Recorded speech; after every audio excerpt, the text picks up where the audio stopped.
Not working here either? Okay, hang on. Worst case scenario, I may have to reboot the computer. Hopefully that doesn't happen.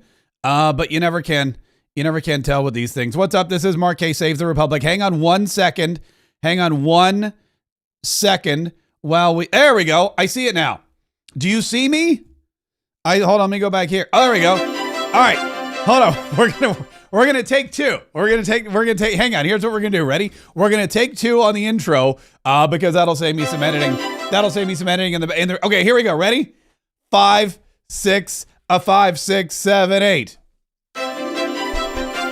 Donald Trump said he would sign it. He said he would sign the Pelosi Act.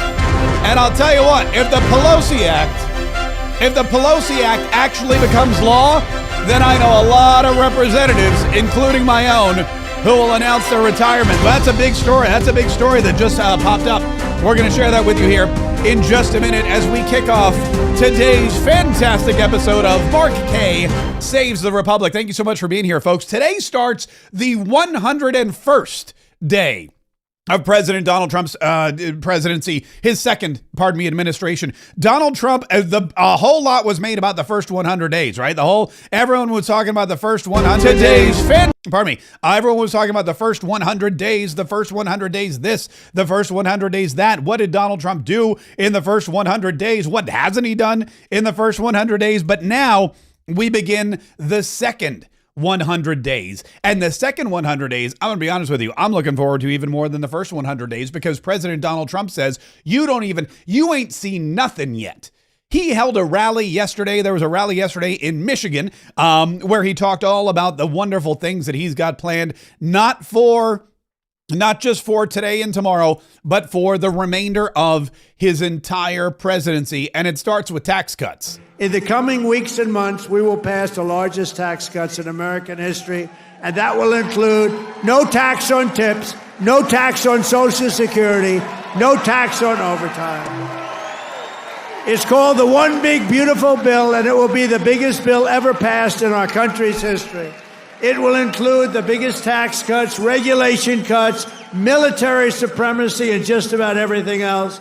We will cut more than $1 trillion in wasteful and unnecessary spending. And in the next fiscal year, it'll all be done. We're going to have something that you won't even believe. We will end inflation, slash prices. We've already ended inflation, raise wages, and give you the greatest economy in the history of the world. That's already happening.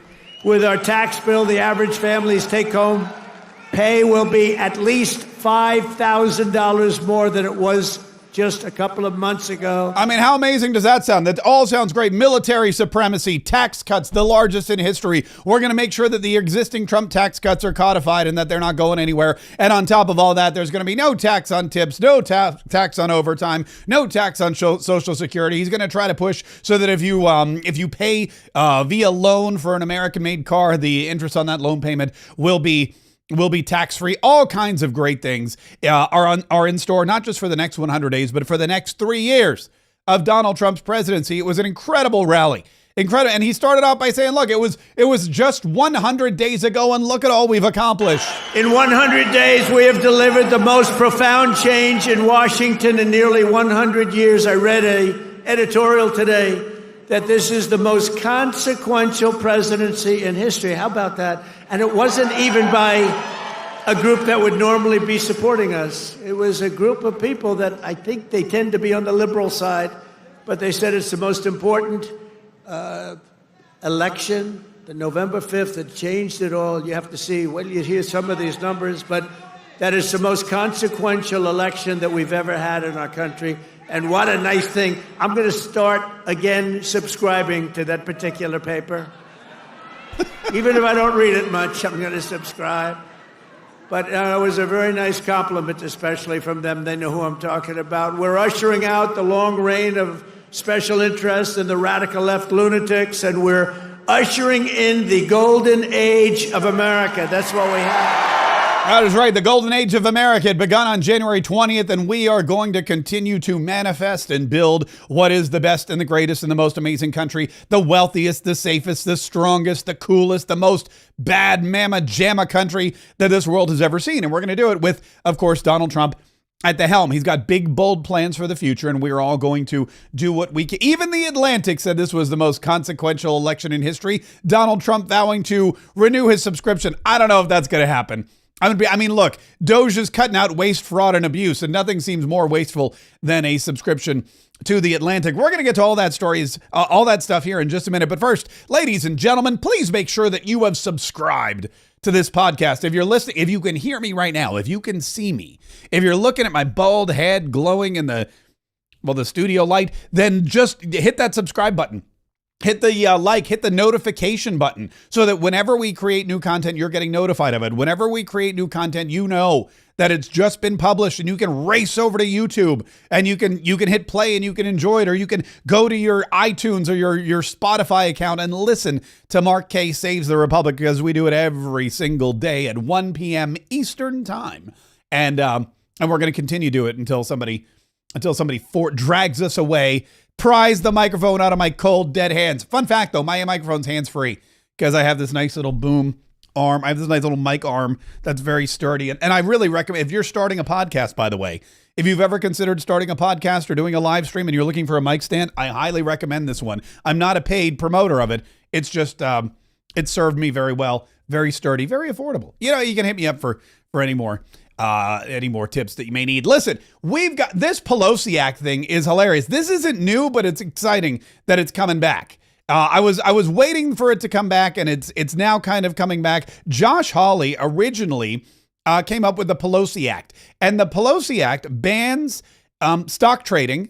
By it's funny. Here's the actual name of this thing is the Preventing Elected Leaders from Owning Securities and Investments. But if you spell it out, Preventing Elected Leaders from Owning Securities and Investment, it spells out Pelosi. And it's been reintroduced by Josh Hawley. And President Donald Trump vows that if this passes, if the Pelosi Act passes the House and the Senate, if it lands on his desk as a law, he will sign it. And I know for a fact that there are several Congress people who, if this Pelosi Act is signed, will immediately declare their retirement. They'll immediately say, I'm not seeking re-election, because there's so many Congress people, my own included, and there's so many senators who don't do anything in Congress except try to get insider information so that they can trade stocks, boost their portfolio, and make millions and millions of dollars. Here in District 5 in the great state of Florida, we've had a guy representing us who has become very wealthy because he sits on the Appropriations Committee. And the Appropriations Committee is the committee where, guess what they do? Tell you where the money's going to be spent. They tell you who's going to get paid by the government. And if you know a company's going to get paid by the government, it's a pretty safe bet you should buy their stock. There's also a seat on the Ethics Committee, which our buddy Representative John Rutherford from District 5 holds. And wouldn't you know it, when he was charged with 152 violations of the Stock Act, he and his friends on the Ethics Committee just happened to get those charges dismissed. That's why the Pelosi Act is, while it's funny, while it's humorous, while we can all have a chuckle at the fact that Josh Hawley named this the Pelosi Act, while all of that is very, very cool, it is very, very necessary, because that's where the corruption comes from. The corruption comes from, in fact, here, you may remember this clip. We've played it before. We're going to play it again.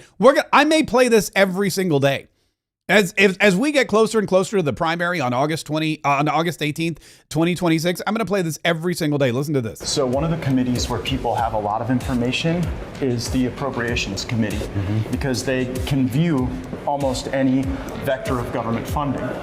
And so, this is Mr. Rutherford's office. He's on the Ethics Committee and the Appropriations Committee. 152 stock trades. Stocks go through the roof. And actually bought Raytheon stock the day that Russia invaded Ukraine. Yeah, that's a big one. Yeah, I mean, imagine if every American could make money off of war. Yeah, imagine that. And we'd all be filthy rich. Actually, we wouldn't, because they'd figure out a way to cut it. So that's John Rutherford. That's my own congressperson. And you're asking yourself, Mark Kaye, how do we get rid of these people? Well, two ways. Number one, you primary them. Oh, which, by the way, check out my new hat. This is a mock-up. Somebody sent me this mock-up of a hat. Looks pretty good, doesn't it? Mark Kaye for Congress. Look, I'm not making this. Nothing's official. I'm just saying. Look at my new hat. I think I may have to. You know what? I may have to print one of those up just to see just to see how they look on my head. But the one thing you can do is you can primary these people, or you can elect somebody else to office. That's how you get rid of these Republicans and these Democrats and these stock traders slash part-time Congress people. Or you pass a law like Josh Hawley wants to do called the Pelosi Act, which makes it illegal. It prevents elected leaders from owning securities and investments. And if that passes, and if Donald Trump signs it, and if there's no way that these people can make part-time millions, if there's no way that these people can use their power and influence anymore to create massive wealth from the stock market, then they're going to leave. There's no need for them to be there. They're not serving the United States of America. They're not serving their electorate or their districts. They are serving themselves. So if you take that power away, if you make it so that these people can no longer serve themselves and survive off of the insider tips that they're getting as members of Congress, well, then they'll just go away. And the problem, then you can get some real America First patriots who are there to serve and not just to succeed off of the hardworking backs of American voters. Anyway, that's the first exciting thing that's good. And I hope that I'm going to be pushing for that Pelosi Act as hard as I possibly can, because like I said, I think it's going to lead to some very high profile retirements. I think they're going to lead some very, very high profile retirements. Speaking of retirements, there's also, James Clyburn in South Carolina is under fire for something that he said. And it's regarding Joe Biden. In fact, Scott Jennings just couldn't even hold his tongue on CNN when they played him this clip. Listen to James Clyburn. James Clyburn is the man who saved Joe Biden's presidency. A little background information.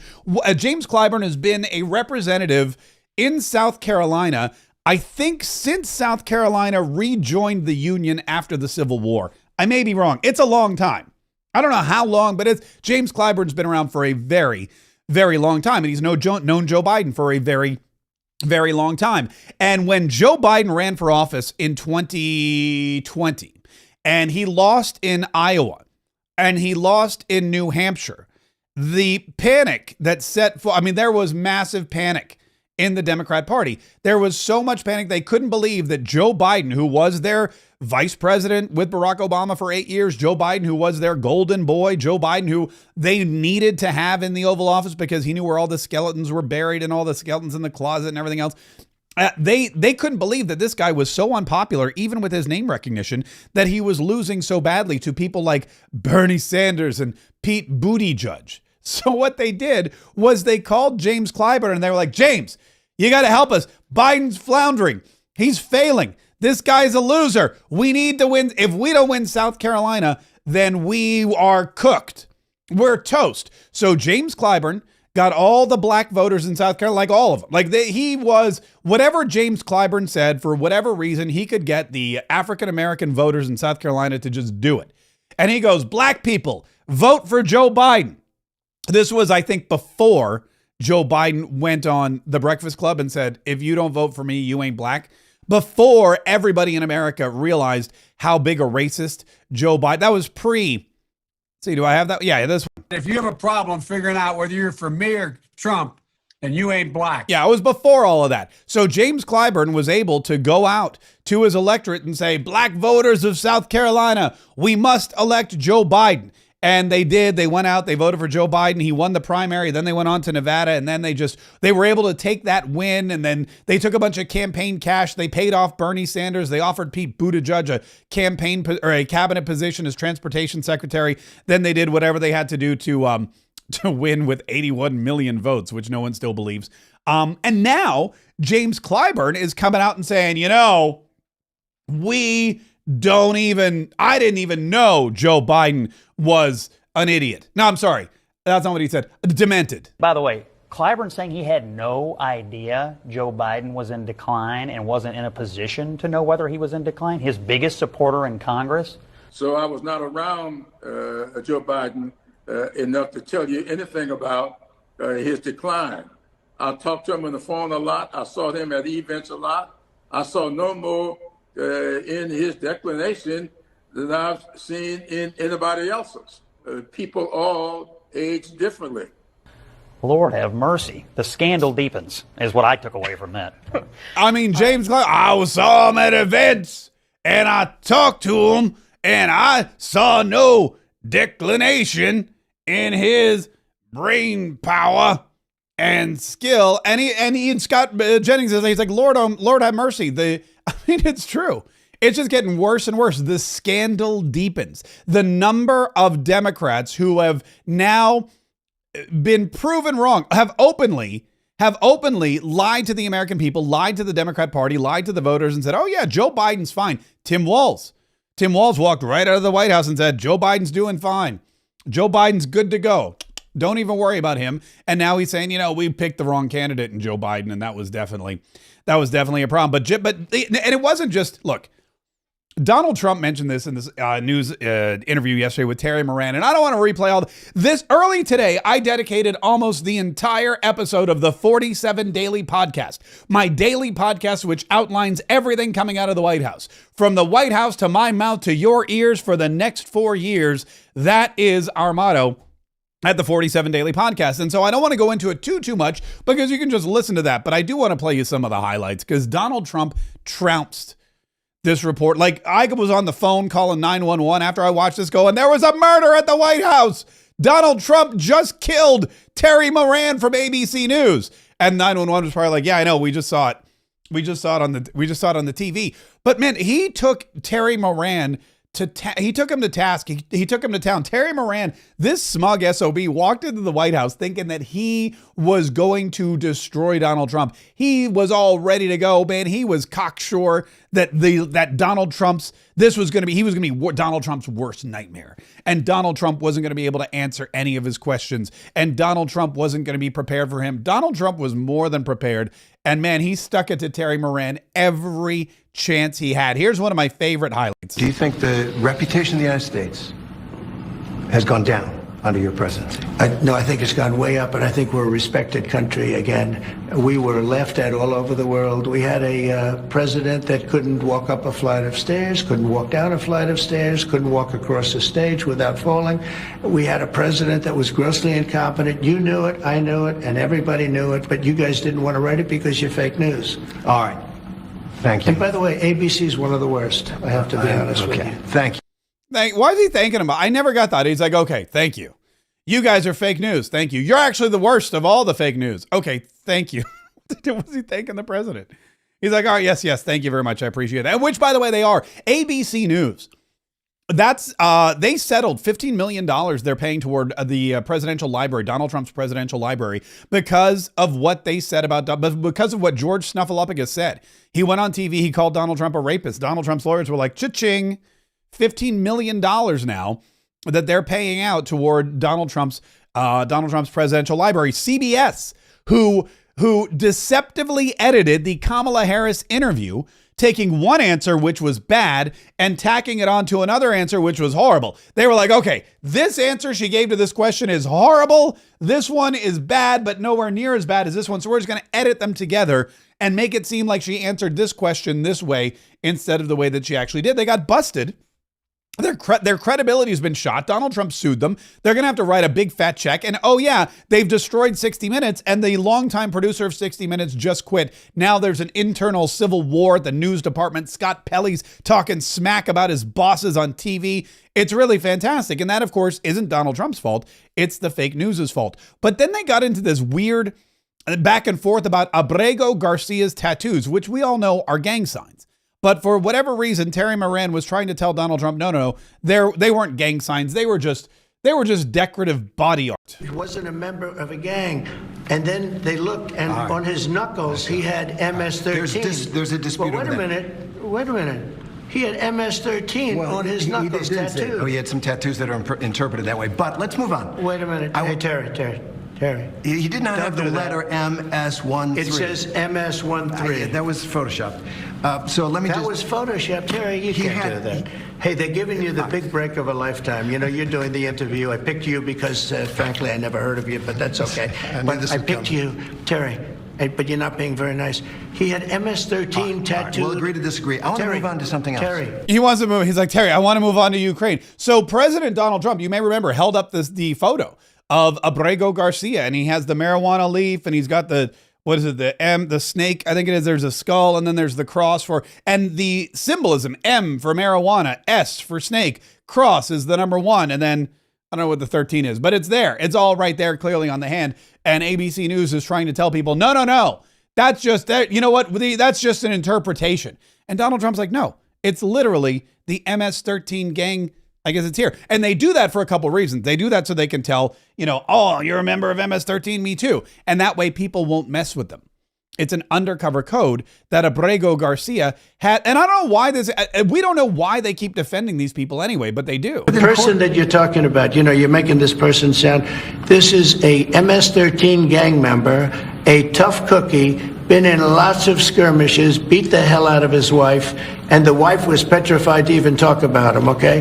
This is not an innocent, wonderful gentleman from Maryland. I'm not saying he's a good guy. It's about the rule of law. The order from the Supreme Court stands, he came sir. into our country illegally. And then they go on into the back and forth about due process for illegal immigrants, due process for criminal aliens, due process for wife beaters and murderers and child pornographers and drug dealers and all the other people they've got lined up on the White House lawn. All the people on the signs that are lined up as you walk up the driveway or as you do your live hit as a news organization. By the way, this is really interesting.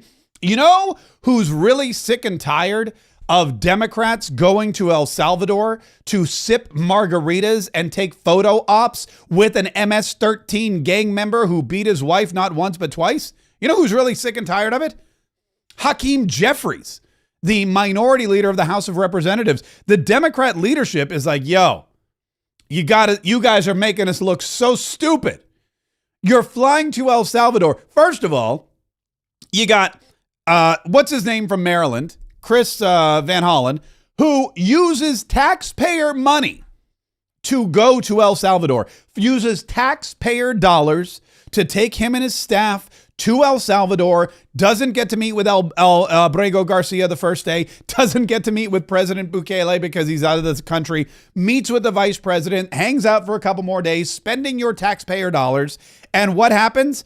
All of a sudden, you have a meeting at a little cafe where they're sipping margaritas with little cherries and they're taking photos and they're looking all longingly into each other's eyes, and who knows? I don't know. Who knows what the hell's going on with those two? But then after that, you've got this contingent of idiot representatives led by Maxwell Frost from Florida, unfortunately, who go down to El Salvador. This is even worse. It's not even on the taxpayer dime. It's on their own dime. They spend their own money because James Comer said, this isn't an official trip. This is not an officially sanctioned trip. You have no reason to go down there. We're not going to pay for it. So if you want to go, you're going on your own dime. And they spent their own money. They went to El Salvador, and these clowns didn't even get to meet with Abrego Garcia, which makes it look even more ridiculous. So yes, the first trip was bad enough because you got Democrats going down to El Salvador and they're paying with taxpayer money. They're getting denied. They finally, after begging and pleading, get their way. Nothing happens. But even worse is you got these other people in the Congress going down, spending their own cash and not even getting a meeting. And Hakeem Jeffries says, you're making us all look bad. Please stop. This is from the New Republic. Hakeem Jeffries reportedly fed up with Democrat trips to El Salvador. Remember when a ton of Democrats were trying to visit El Salvador to check in on the people Trump deported? Hakeem Jeffries actually wants his party to be less courageous in the face of effective executive abuse and constitutional crisis, according to reporting from The Bulwark. The House Minority Leader was asked about the trips Democrats like Senator Chris Van Hollen and Representatives Robert Garcia, Yasmin Ansari, Maxwell Frost, and Maxine Dexter have made to El Salvador's Secot prison on behalf of Kilmar Abrego Garcia and other men extrajudiciously deported by the Trump administration. Rather than offer any kind of support for the initiative taken by his party members, Jeffries took a page out of the party's neoliberal leadership handbook and played dead. Quote, our reaction to the trips is that Donald Trump has the lowest approval rating of any president in modern American history. Jeffries responded, avoiding the question entirely to focus on Trump having bad polling numbers. But bad polling numbers won't stop Trump from doing anything. His disdain toward Democrats' trips to El Salvador was corroborated by two sources who told The Bulwark that Jeffries is actually dissuading any future visits. Quote, they want to let the El Salvador stuff slow down, one staffer said. Jeffries has repeatedly said House Democrats will never stop fighting for the release of Abrego Garcia. So the New Republic, which by the way is a liberal outlet, they're mad because Hakeem Jeffries wants these Democrats to stop going to El Salvador and looking stupid and making the party look stupid. And he's not going to back them up. And he's certainly not going to go to bat for them anymore. Abrego Garcia is in prison. He's an El Salvadoran citizen. He's beat up his wife a couple times. He's not coming back ever. And the more the Democrats harp on that, the worse it is for them in the midterms. At least Hakeem Jeffries understands that. At least that guy knows something.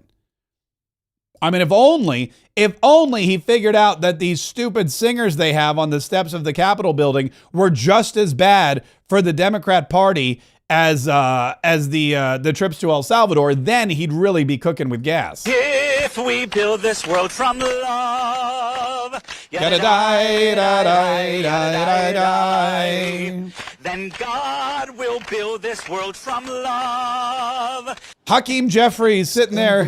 Yeah, it's unbelievable. It's totally unbelievable. In his little Nike tracksuit and his dark shades and his gold chain, thinking, how the hell did this become my party? I'm thinking, you know what? I wouldn't be shocked if Hakeem Jeffries switches sides and becomes, I wouldn't be shocked if any Democrat switches sides and becomes a Republican, because that's where their party's headed.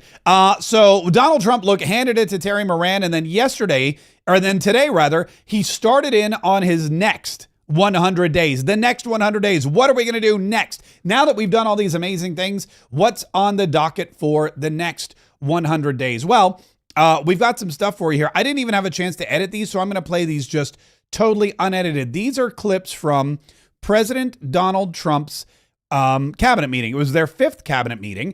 It was a cabinet meeting that they held right after their first 100 days. And as they do in the cabinet meetings, they let the media come in. They let the media listen to what the department heads or the secretaries of each department are saying. And they kicked it off again with Susie Wiles, White House Chief of Staff. I'll be brief so you can hear from these amazing people. Congratulations to everyone on 100 days. That's been it's unparalleled in my memory and best I can tell ever. But it hasn't been busy for busy's sake. The president's promises made to the American people have been kept time and time and time again. You all have been out there spreading the word with community groups and states and media. It hasn't gone unnoticed, and let's work hard to the next 100 and have equally as much success then. Thank you. And you've done a great job, Susan. By the way, you can tell how nervous she is to talk on camera. She looks right down when she's done. But that's the most powerful woman in the world, by the way. Susie, that woman right there who looks like, what a sweet lady. No, she's a sweet lady, but she's also the most powerful woman in the world. She's Donald Trump's chief of staff. It goes to Susie Wiles, to Donald Trump, and then that's it. Maybe Melania. I don't know. But that's it. She's got the ear of the president. What she says goes. If someone isn't acting accordingly, then she goes to President Donald Trump and says, this person's not acting accordingly. They're going to have to go. And Donald Trump says, okay. That's and you wouldn't know it by her demeanor. You wouldn't know it by her I guess you would say reticence to speak on camera. But she's got, she doesn't like to talk to a large audience, but she doesn't mind talking to an audience of one. And that is President Donald Trump. Here's President Donald Trump, again, sharing with his staff and with the media in the cabinet room exactly how effective this first 100 days has been. We've just completed what many consider to be the most successful first 100 days of any administration in the history of our country. And we're just getting started. Things are happening that are amazing. And I would not say it if it weren't fact. In a few short weeks, we've achieved the most secure border in American history by far, 99.9%, which is a number that nobody thought was doable. Biden thought you had to go back to the legislature to get legislation passed in order to create a secure border. You didn't. You just had to have the right president and the right people working it. Congratulations, by the way, and to Tom. For 2 months in a row, we have set the all-time records for the lowest number of illegal border crossings ever recorded. The number of illegal border crossers released into the United States is down 99.999%. That is usually 100%. so I think it's an amazing tribute. And Christy, congratulations, and Tom and everybody else. It's an amazing job, actually. I mean, if you think about it, yeah, if you round up 99.99%, it's 100%. That's 100% effectiveness. I mean, that's no president has ever had 100% effectiveness in any aspect of the country. Never 100% effective in the economy, 100% effective in education, never 100% effective in the border, but 99.99%? That's insanity. Also notice that for whatever reason, Marco Rubio is dressed exactly like President Donald Trump. He showed up to a cabinet meeting in a blue suit and a red tie.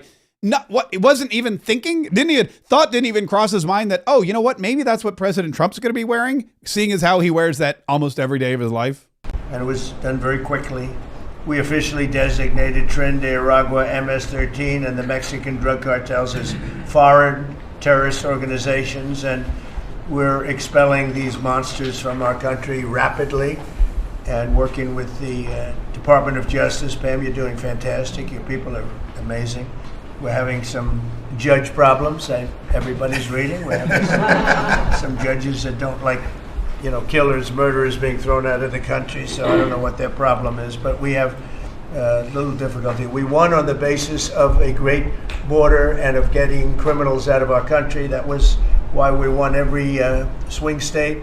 We won by millions of votes. We won everything, every metric. We won by a lot. It was a massive victory, and we won, I think, largely because of this issue. I put this issue as number one issue.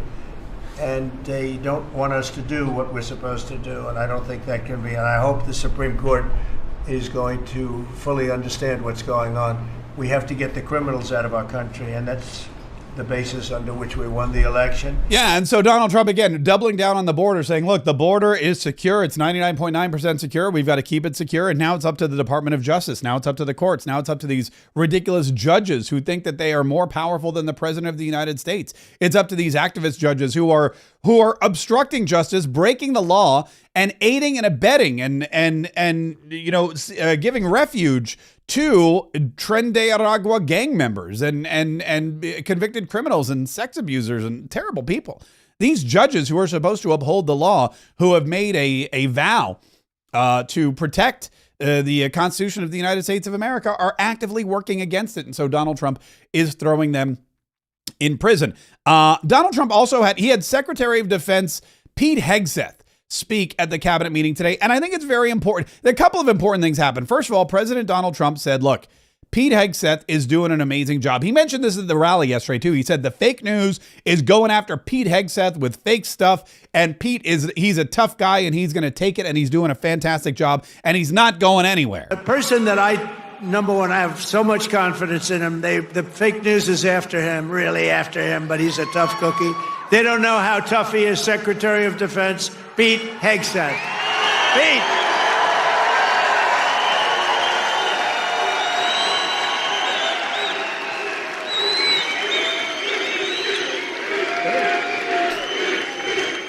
And then everyone starts chanting for him. Well, he spoke, he gave an update, and he was like, look, Mr. President, here's where we are right now with our military defense, with our readiness, with our enrollment numbers, with our enlistment, with our lethality. Go ahead, Pete. Well, Mr. President, I think we're controversial because we're over the target.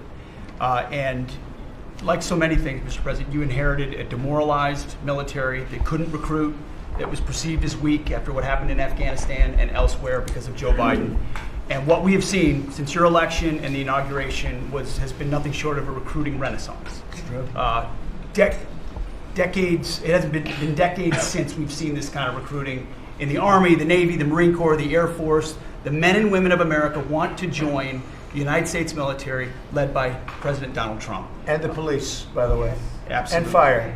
I always mention the fire, but the police and fire, likewise they have waiting lists now, and 6 months ago it was a disaster. Truly historic. We can barely absorb the volume and retention as well. Men and women in the military who don't want to get out now that they have a real commander-in-chief. We're reinforcing standards. We're going to be fit, not fat, in our formations. We welcome back all the folks that were forced out because of the COVID mandate.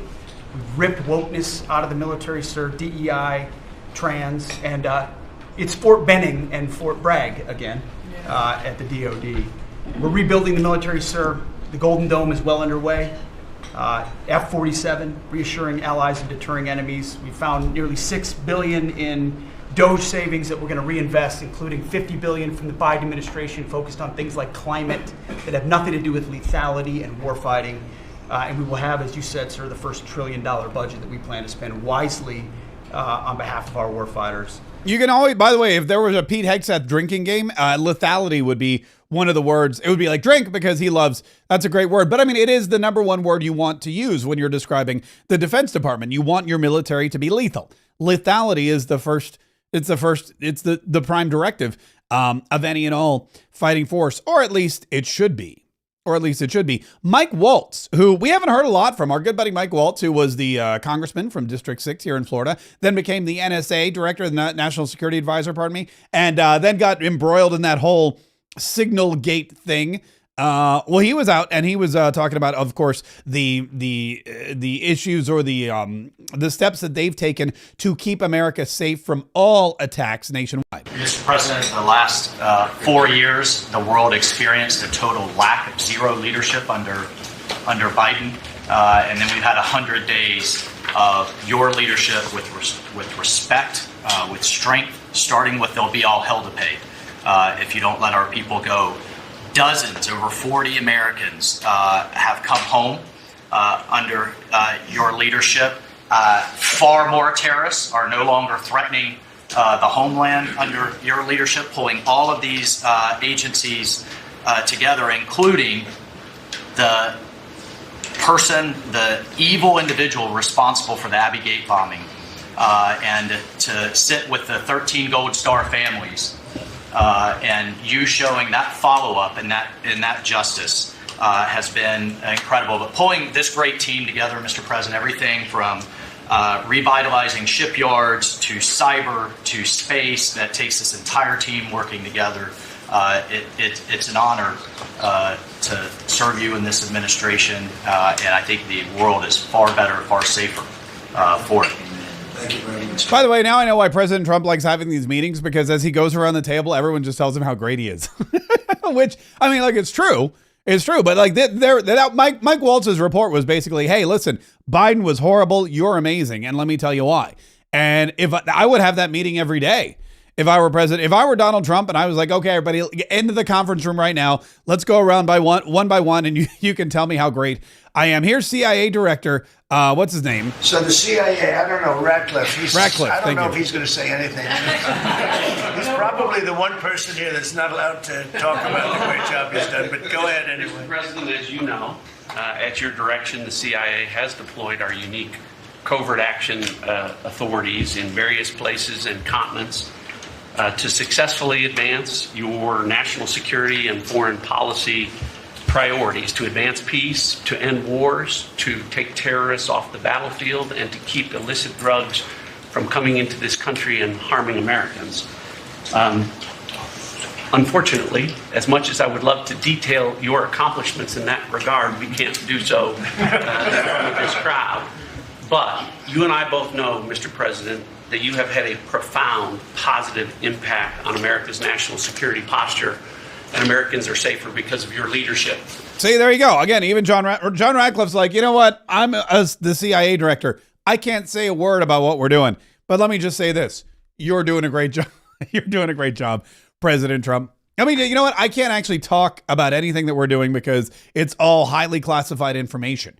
My job is to take all of the intelligence from all over the world. That's what the CIA does. It's the Central Intelligence Agency. And whether it's intelligence about the Houthis or Iran and their nuclear capabilities, whether it's intelligence about drug runners and cartels in Mexico, whatever intelligence it is, it all comes to the CIA, and John Ratcliffe and his agents put it all together and they disseminate it to the various departments. It's all highly top secret. He can't say a gosh darn word, but he can say Donald Trump is an amazing president and he's done a fantastic job, and we're all safer. We're all safer as a result of that, which is true. Again, all of this stuff is 100% true and accurate. There was something that, oh yeah, this is the other thing too. President Donald Trump, he said something yesterday when he was in this meeting or this interview with ABC. And I have to bring this up too, because this is something that it was regarding Doge. And this guy, Terry Moran, may he rest in peace.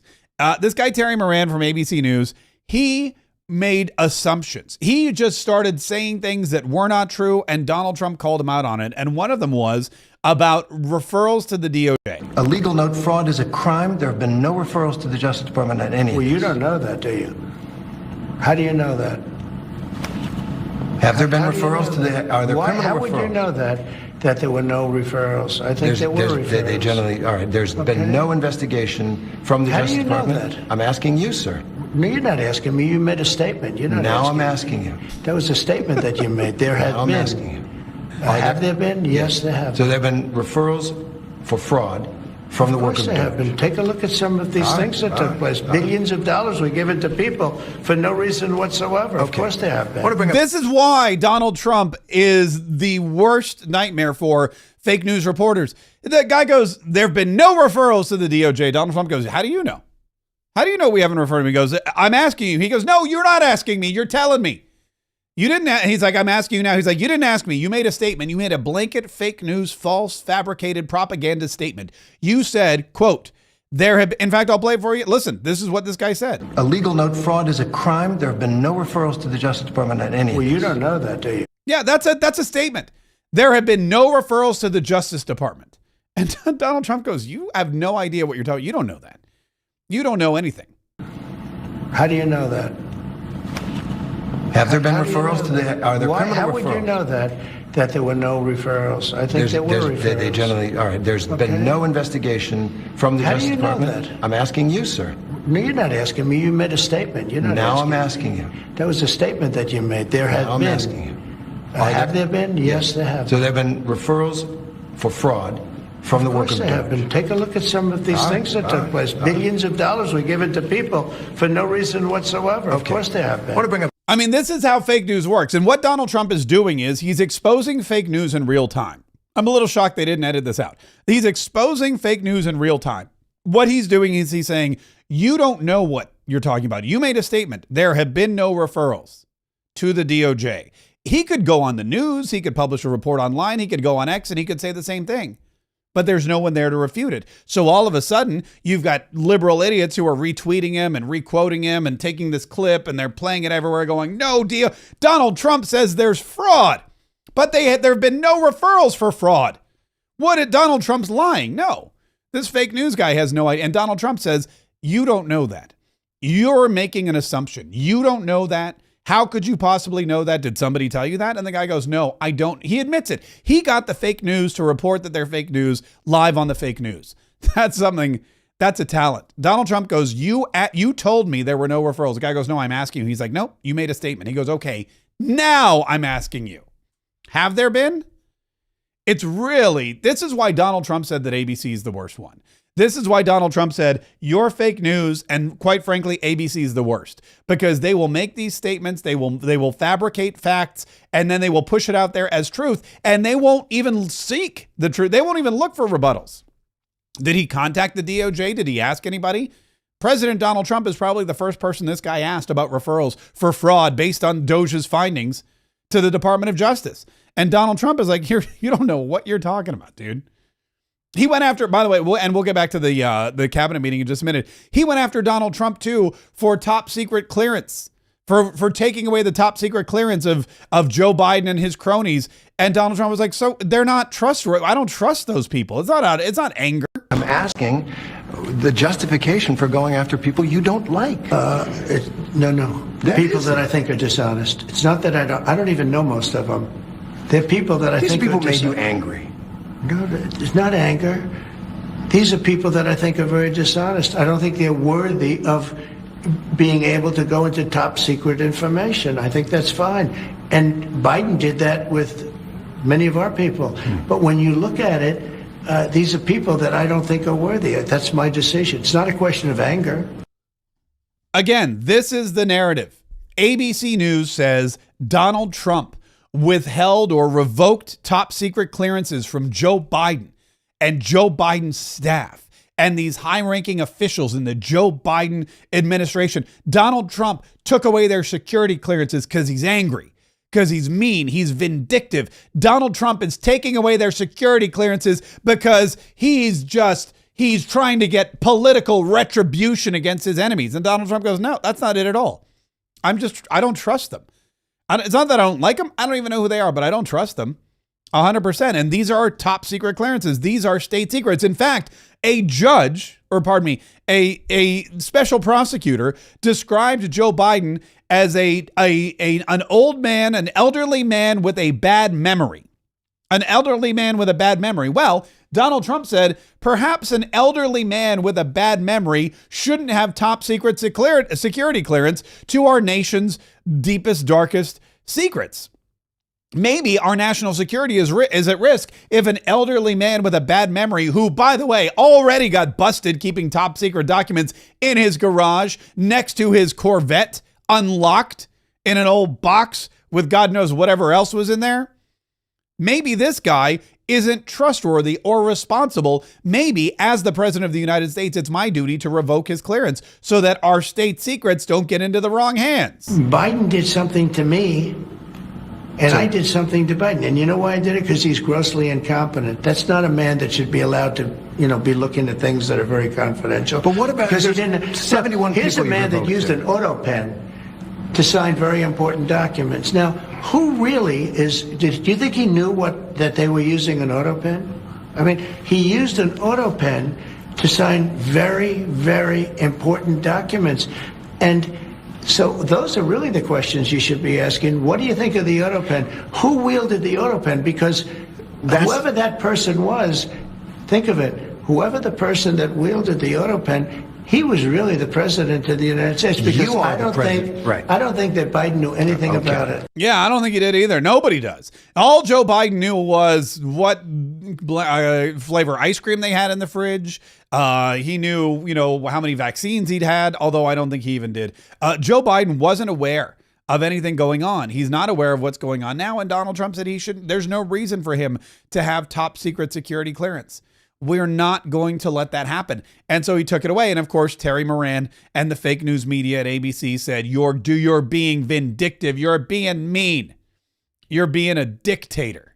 In fact, he actually asked him that. He actually flat out asked President Donald Trump, are you a dictator?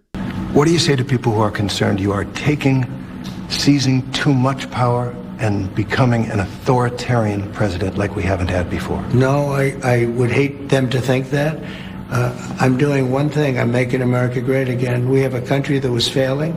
We have a country that was laughed at all over the world. We had a leader that was grossly incompetent. He should have never been there.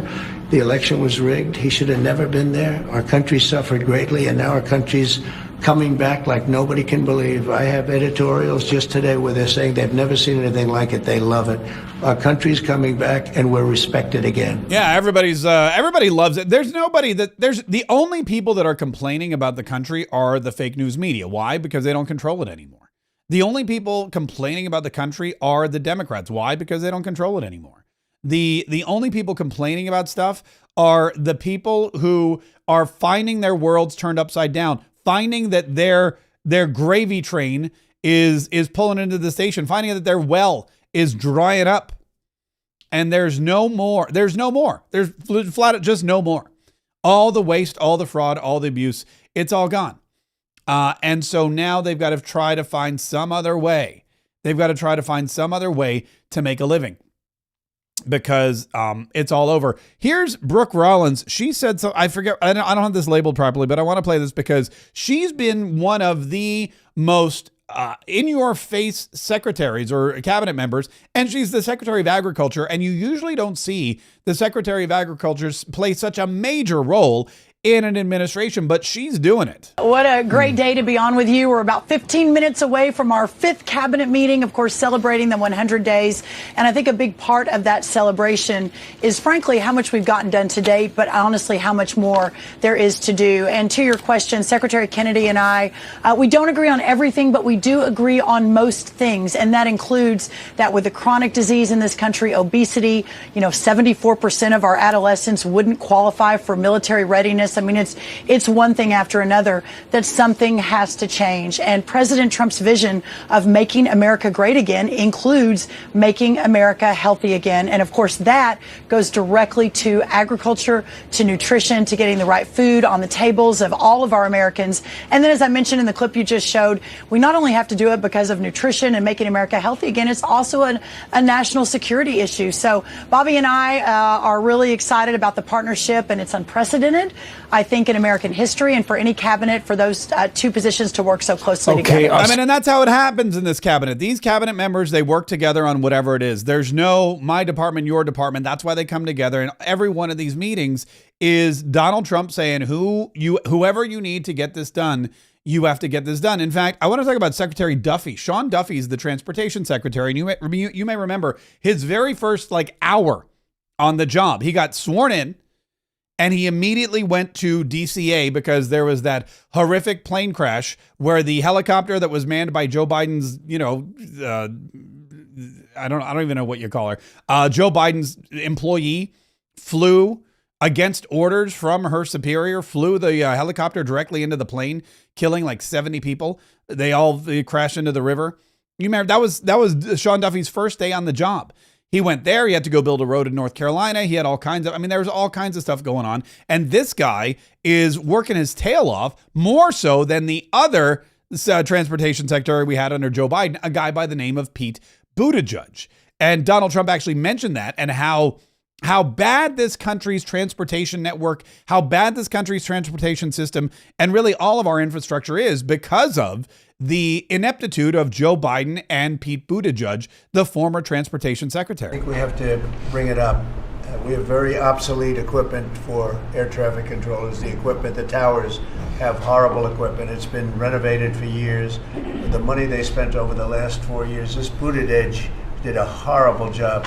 They wasted billions and billions of dollars hooking up wire equipment to non-wire equipment to satellite equipment, and a third-grade student would know it doesn't work. You can't work it. They wasted tens of billions of dollars, but we want to put a brand new air traffic control system in, and that means that we're going to have much better air traffic control, and that means fewer close calls, fewer problems with airplanes flying into each other or bumping into each other on the tarmac. So CAFE standards, we have the fuel economy standards on vehicles that are going to go to 50 miles per gallon. We are going to rewrite those standards, bring it down to something that's far more reasonable. Elon's fine with that, I hope. But it's going to drive down. It's going to drive down the price of a car in America, making cars more affordable. By the way, I'd like to point out something else because the fake news, they like to report how President Donald Trump and Elon Musk are on the outs. They're like, oh, Elon Musk has been kicked out of the White House. Elon Musk isn't in charge of Doge anymore. Donald Trump is so mad. Donald Trump is so mad at Elon Musk. That's not true. Elon Musk, in fact, here, look, I'll show you. Elon Musk is there. He's there in the cabinet meeting. He's wearing multiple hats. He's wearing, it appears, a Gulf of America hat. Here's what he said. Elon, I love the double hat, by the way. He's the only one that can do that. Get away with it. Well, Mr. President, they say I wear a lot of hats. It's true. Even my hat has a hat.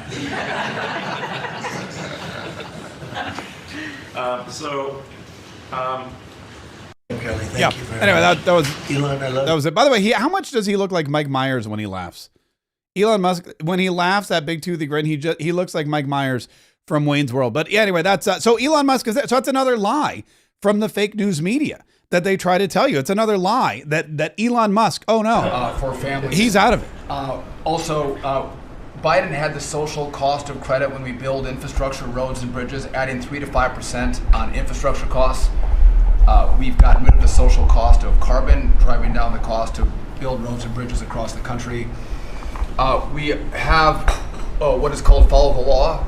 So we have so many states and municipalities that don't follow the law. So whether it's DEI, discriminating against Americans, whether they give illegals driver's license, or they're sanctuary cities or states, if you don't follow the law, if you're giving license to illegals, if you're having DEI policies, we're not going to fund your projects.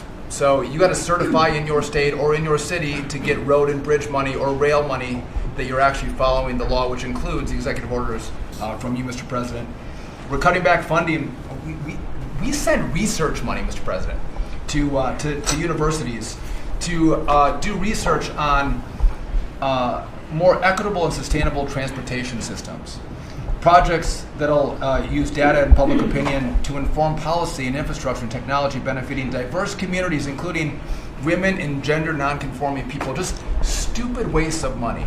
We're pulling that money back from universities. We should do good research if we're doing research in universities. Yeah, so he's talking about, look, there's all these ways because these states and these universities and these other municipalities have become just drunk and addicted to federal funding and government money. There's all these ways that we can get them to follow the law, follow the executive orders that President Donald Trump put through. And one of them is, of course, without these federal funds coming into their territories, if they don't follow the anti-DEI orders that President Donald Trump has put forward. I did want to, before it gets too late, I did want to do a couple things because the Democrats they're still floundering. They're still trying to figure out a way. They're trying to figure out their way. They're trying to figure out what exactly are we going to do now? Now that Donald Trump has really cemented his stronghold, now that we know that Donald Trump isn't going anywhere, now that we know that his policies are effective, and now that we know that even these fake polls that they're putting out don't work, they're trying to figure out who's going to lead them, first of all, and what their message is going to be. And Adam Schiff, who was a censured representative and is now a senator from California, that's how things work in California, he came out with a statement. Listen to this. Today I will be introducing the assault weapons ban of 2025, a bill that would ban the sale, manufacture, import, and transfer of military-style assault weapons. Since 2006, there have been 486 mass shootings involving assault weapons. Hundreds and hundreds of Americans have been killed in these mass shootings. This bill is a way to attack that massive threat to our safety and security. Dianne Feinstein introduced the first assault weapons ban 31 years ago after a school shooting in Stockton, California. For 10 years, that bill had a dramatic impact on mass shootings and mass casualties. But when that expired, mass fatalities and gun shootings went up by 236%. The impact was that dramatic. It's time to pass an assault weapons ban again. It's time to protect our communities from senseless gun violence. It's time to bring back that powerful common sense reform again. It's time for the assault weapons ban of 2025. By the way, how much Botox does this guy have? His cheeks, man, you can't even stretch them. When he smiles, when he grins, there's no movement above his upper lip. He's Botox to the hilt. And it's California. They all are. Everybody in California has Botox. He just seems to have more than most people or more than most men. But the assault weapons ban, they're coming back. They're like, okay, what's going to work? Well, evidently the illegal immigrants are more important than American citizens angle isn't going to work for them. Obviously, these trips to El Salvador are not only ineffective, but unpopular. They can't seem to attack Donald Trump or Pete Hegseth or really anyone in his office anymore because the Americans aren't buying it. The economy, they claim, is in terrible shape and we're on the brink of recession. But Donald Trump's tariffs in the long run are probably going to work out the way he said. And that's going to make the Democrats look even more foolish. So what are they going after? Well, let's see. What can we do? What can we go after? Let's go after assault weapons, which, by the way, there aren't any. But the AR-15, which they like to call the assault rifle, any kind of hunting style rifle that looks more menacing than it is, that's what they're going to go after. They're trying out these tired, old, they know that the woke angle isn't going to work. Transgender rights, multi-generate, they're saying DE&I is dead. We're killing it. And if you try to revamp it, if you try to bring it back, we're going to steal all your government funding. They've been backed into a corner. If you're one of these people who's fighting for your pronouns or your ability to identify as whomever or whatever you want, and you want government money for it, it's not going to happen. So now they're going back to the Second Amendment. I don't know. I'm going to be honest with you. I don't know who they think they're going to try to sway by being anti-gun. But if they looked around, if they really understood what was going on, if they looked into the inner cities, if they looked into the rural parts of this country, if they looked into the red states and the blue states, they would realize that this is also an unpopular opinion. It's unpopular to try to take away people's weapons. It's unpopular to try to ban guns. It's unpopular to attack the Second Amendment. It always has been, and it always will be.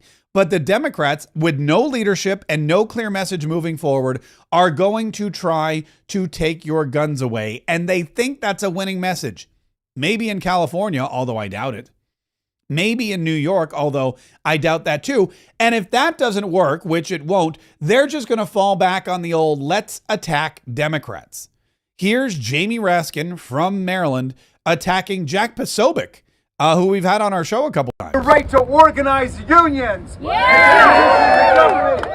redress agreements. We're going to defend the right to assemble. We know with Dr. King that the greatness of America is the right to protest for what is right against lawbreakers who take office. And that's where we are today. I'll leave you with my friends with the words of the great Marylander Frederick Douglass. Jamie, why did you lose the popular vote? Why did you lose every single swing state? Why did you lose?